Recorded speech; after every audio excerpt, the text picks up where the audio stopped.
On that issue of stop and frisk, that's back in the news today. It's part of the reason we asked you to come in tonight before we knew these protests were going to go this direction in Charlotte.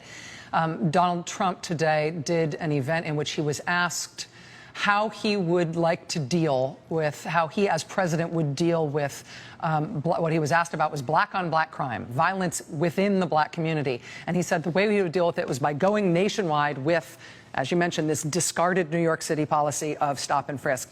And you just described it as unconstitutional. A federal judge ruled that it was unconstitutional on a couple different grounds. But for our viewers who may not know what that is, it's newly important now that he wants to bring it back nationwide. Can you describe how it worked? Absolutely. And I can say that Donald Trump does not understand the policies. It had nothing to do with policing or public safety in his whole career.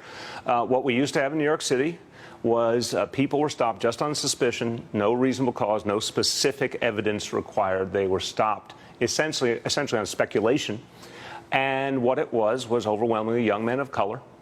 The high point was 700,000 stops. That was 2011. In 1 year, 700,000 stops. And here's a situation where NYPD's own statistics prove that over 90% of those stops had done nothing wrong in any way, shape, or form. What this caused was tremendous anger. Imagine parents, grandparents having their young men treated like suspects and criminals who are just walking down the street, going to school, going to a job. This was prevalent in this city. A whole movement built up in this city to end it. When we ended it, there were dire warnings that things would get more dangerous in New York City. Guess what? 3 years straight, crime has gone down.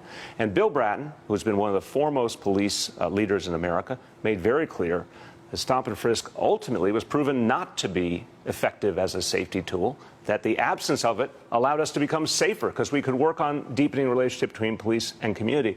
So New York City, the biggest laboratory in the country, has proven that stop and frisk was not only unconstitutional and a blatant disregard of people's rights, but on top of it was bad policing strategy. Now, Donald Trump doesn't know anything about communities of color. By the way, stop and frisk affected Latinos just as much as African Americans. He has no clue that it wasn't an effective strategy. And I tire of the notion of Donald Trump thinking he knows more about policing than a Bill Bratton or our new commissioner, Jimmy O'Neill, who have been at this their entire lives.